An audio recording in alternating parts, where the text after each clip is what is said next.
Case: Lake Bodom murders. Location: Lake Bodom, Finland. Date: June 5, 1960. Victims: 3 teenager. Survivor: 1. Case status: officially unsolved. Some crimes happen in the chaos of cities. Others happen in silence. Far away from witnesses. Far away from help. Lake Bodom, Finland. 1960. A quiet camping trip. 4 teenagers. 1 tent. 1 peaceful summer night. And by morning, 3 of them would be dead. The 4th? Barely alive.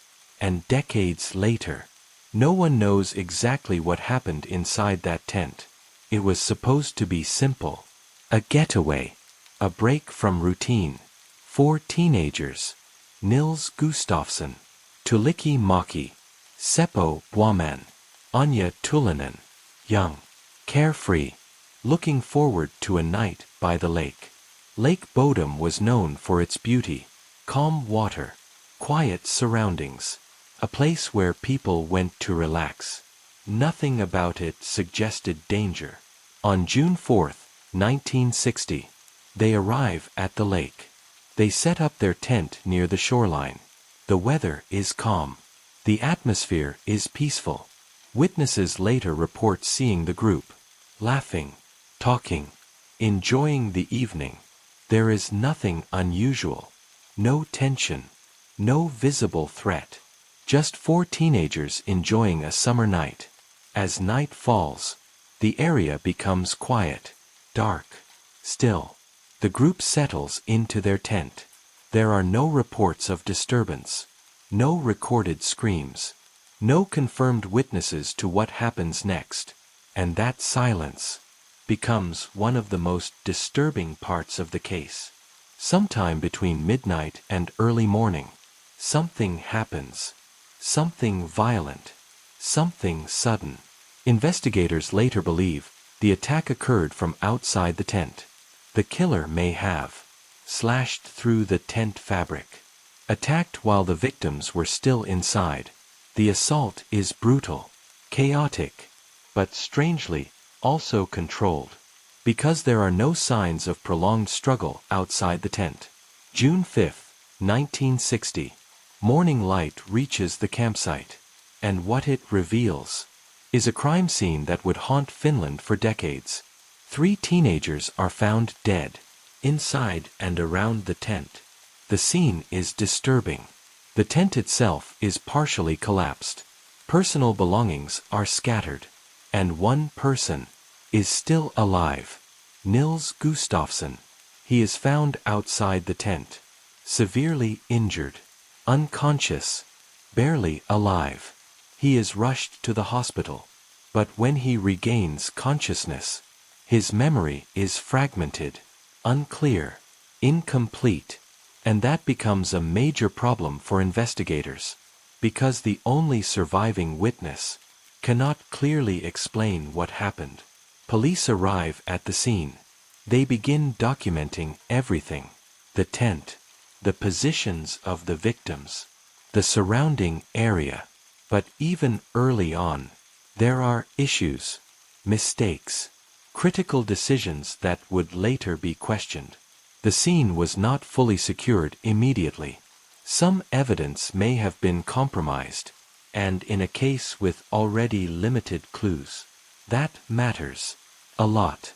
Investigators notice unusual elements.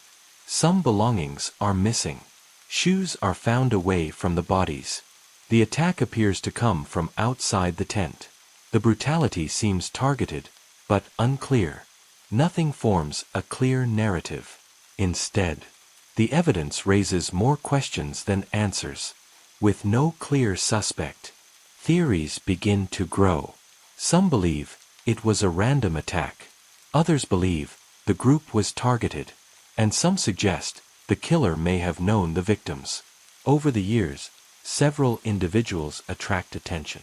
One of the most discussed, a local man known for strange behavior and hostility toward campers. But no definitive evidence ever links him to the crime. Another theory suggests someone in the area may have had a motive. But again, nothing is proven. Decades later, the case takes a shocking turn. In 2004, police arrest Nils Gustafsson, the only survivor. Authorities suggest he may have been responsible.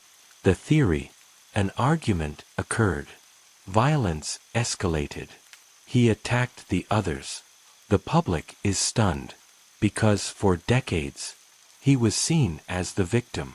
The case goes to court, but the prosecution faces a major problem.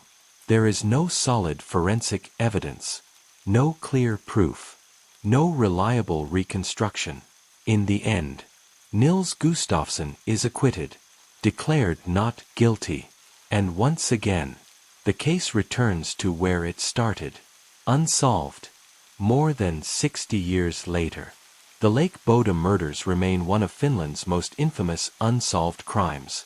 No confirmed killer, no definitive explanation, only fragments of evidence, conflicting theories, and a single survivor whose memory never fully provided clarity. Because this case breaks expectations. It happened in a peaceful location, among young people, without warning, and most unsettling of all, someone walked away, without being identified, without being caught. Because maybe the most disturbing part of the Lake Bodom murders is how ordinary that night began. A group of friends, a quiet lake, a simple plan, and then violence, chaos, silence, and a mystery that still hasn't been solved. What do you think happened at Lake Bodom? Do you believe it was a random attacker? Someone known to the group? Or something investigators still haven't uncovered? Let me know in the comments. And subscribe for more true crime investigations, cold cases, and unsolved mysteries. Because some crimes don't fade with time. Sometimes, they only grow darker.